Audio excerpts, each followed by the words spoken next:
Hi my dear parents, school. So కామన్గా ఏంటంటే parents ఏమనుకుంటూ ఉంటారంటే వన్స్ స్పెక్ట్రమ్లోకి కిడ్ వచ్చాడు అని అంటే what are all the best possible things that I can do for my child. Okay, వెంటనే థెరపీలో స్టార్ట్ చేయాలి, థెరపీస్ ఇప్పించాలి కిడ్కి. అలాగే ఇల్లు ఇండిపెండెంట్గా ఉన్న న్యూక్లియర్ ఫ్యామిలీ సెటప్ని తీసుకెళ్ళి కమ్యూనిటీలో ఉండడము, లేకపోతే గ్రాండ్ పేరెంట్స్ని తీసుకుని రావడము, ఇలాంటివి చేయాలి. And third most important thing every parent will look for is like school. Okay, పిల్లల మధ్యలో ఉంచితే సెట్ అయిపోతాడు, ఇక్కడెక్కడ మాకు ఎక్స్పోజర్ దొరకట్లేదు, ఎక్కువ నెంబర్ ఆఫ్ పిల్లలు ఉండే అవకాశం ఉండట్లేదు. సో స్కూల్లో తీసుకెళ్ళి ఉంచినట్లయితే అక్కడ ఒక 20-30 కిడ్స్ ఆఫ్ గ్రూప్ ఉంటారు కాబట్టి నా కిడ్ వాళ్ళని చూసి నేర్చుకునే అవకాశం ఉంటుంది, అక్కడ వాళ్ళతో ఇన్వాల్వ్ అయ్యి మాట్లాడే అవకాశం ఉంటుంది అనేసి చాలామంది పేరెంట్స్ ఆలోచిస్తూ ఉంటారు. This is very good. స్కూల్లో జాయిన్ చేయొచ్చు కిడ్ని, కాకపోతే అక్కడ ఎంత టైం ఉంచుతున్నారు అనేది also very very important point.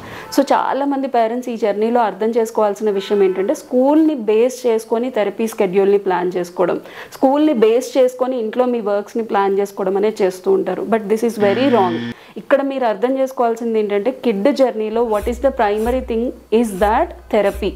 So మీరు థెరపీకి ప్రయారిటీ ఇవ్వాలి, కానీ స్కూల్ మార్నింగ్ టు ఈవినింగ్ ఉంటాడు అక్కడ. సో అక్కడ టైం లాక్ అయిపోయింది, నాకు 1 అవరే టైం ఉంది, 1.5 అవర్ టైం ఉంది, ఈవినింగ్ మాత్రమే టైం ఉంది, సో ఆ టైం నేను థెరపీస్ తీసుకొస్తాను. స్కూల్కి వెళ్తున్నాడు, థెరపీకి వస్తున్నాడు, అలసిపోయాడు, సో ఇంటికి వెళ్ళంగానే పడుకుంటున్నాడు. సో ఇలా మీరు వర్కౌట్ చేసినట్టయితే కనుక అది హెల్ప్ఫుల్ కాదు. స్కూల్లో ఎన్ని నెంబర్ ఆఫ్ అవర్స్ కిడ్ని మీరు ఉంచుతున్నారు is also very very important. ఎందుకు అనంటే ఇక్కడ our clarity is something that స్కూల్కి మనం పంపించేది పిల్లలతో ఎక్స్ప్లోర్ అవ్వడానికి, అంతే తప్పితే అకాడమిక్లో ఫోకస్ ఉండడం కోసం కాదు. కానీ చాలామంది పేరెంట్స్ ఇక్కడ చేసే తప్పు ఏంటంటే అకాడమిక్ ఉంటుంది, లేకపోతే అక్కడ పిల్లలతో ఉంటారు అని చెప్పేసి అక్కడ ఒక 4-5 అవర్స్ స్పెండ్ చేసేస్తూ ఉంటారు. దాని బేస్తో థెరపీ టైంని తగ్గించడము, ఈ రెండింటి వల్ల ఇంటి దగ్గర యాక్టివిటీస్ చేయకపోవడం అనేది జరుగుతూ ఉంటుంది. If you do such mistake, kid ఈ జర్నీలో ఓవరాల్ స్టిమ్యులేషన్ అనేది జరగడంలో ప్రాబ్లం అవుతూ ఉంటుంది.